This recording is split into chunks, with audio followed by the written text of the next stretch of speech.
forget that the U.S. protection is granted through subsidies, not through tariffs, while Colombian protection is granted through tariffs, not through subsidies. Second, the United States got 47 tariff exceptions, tariff line exceptions to the liberalization program. Colombia didn't obtain any exception. So we have to liberalize the whole production of Colombia.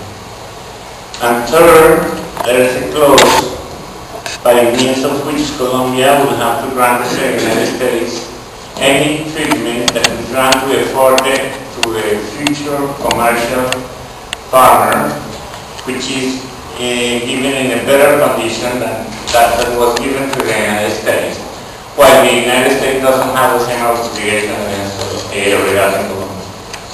Okay? Moreover, the negotiations were asymmetrical, and we would understand by asymmetrical the fact that Colombia opened its market more relatively than the United States in terms of trade. Colombia, in spite of the difference in the state of development, the level of poverty, the inequality, and the size of the two economies, those factors were not taken into account at all in the negotiation. So that's the way it is. We have to deal with it now.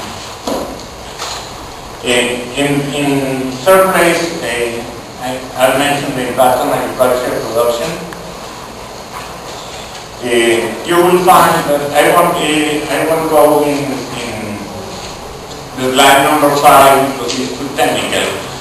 But if you want, why don't you go to slide number 7, where you will find what the reduction in prices will be produced by the agreement and what the impact will be given under the area rating on production and on value of production that will come out of the free trade agreement for a set of relevant products in the total Colombian agricultural economy.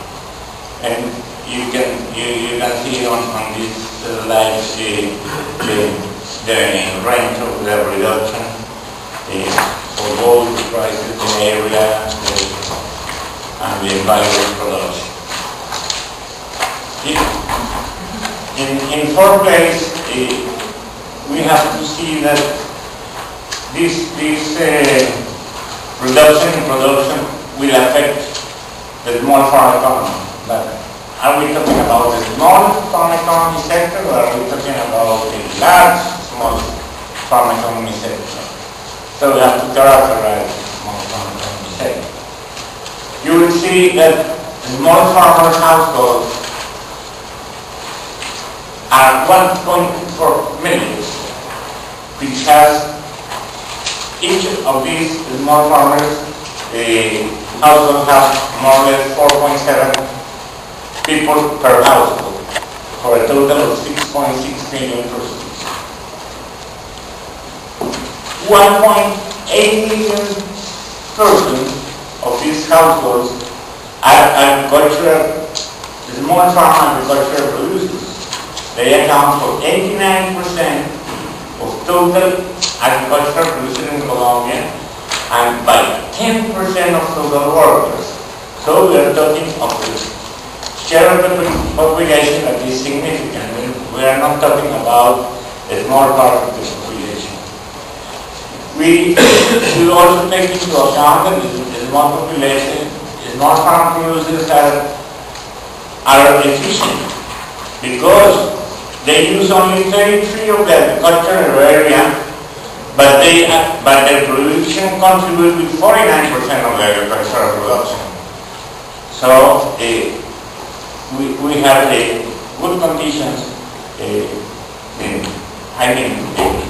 small farmers in Colombia are in some way efficient and are dedicated mainly to agriculture instead of to cattle.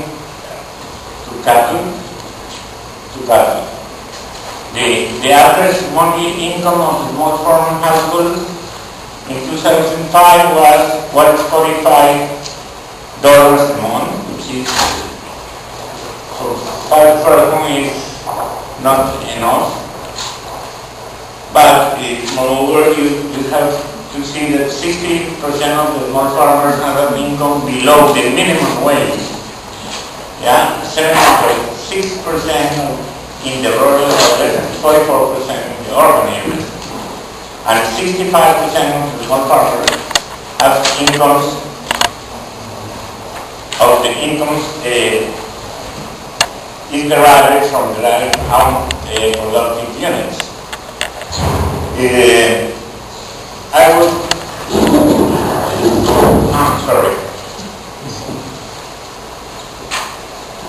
If you go and look at the production figures and the area figures, you will see that now we're talking about the FTA agreement. You will see that 29% of the cultivated area by small farm producers is comprised of crops that will compete with imports. 4% in crops with export potential. You can see the difference in the two. And 49% of the cultivated area is in traditional export crops. Most of them don't meet the agreement because there isn't, they have zero tariff, not because of there, but because the most favored nation club. Okay? That sounds good. Many people try to justify the argument. But for most of the important crops in Colombia, they have more favored nation 50 equals to 0. Okay?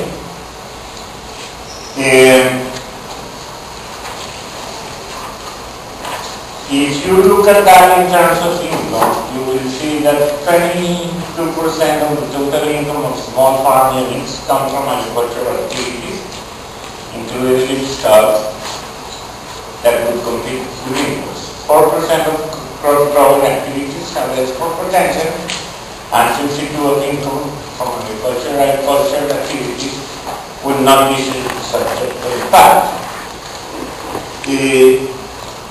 In the slide number 11, you can see the share of any crop of small peasants in any crop, in the main crops in Colombia. And in slide 12, you can see that food products, which are rice and corn, account for 50%, more than 50% of the total production of the small farmers in Colombia. In first 5,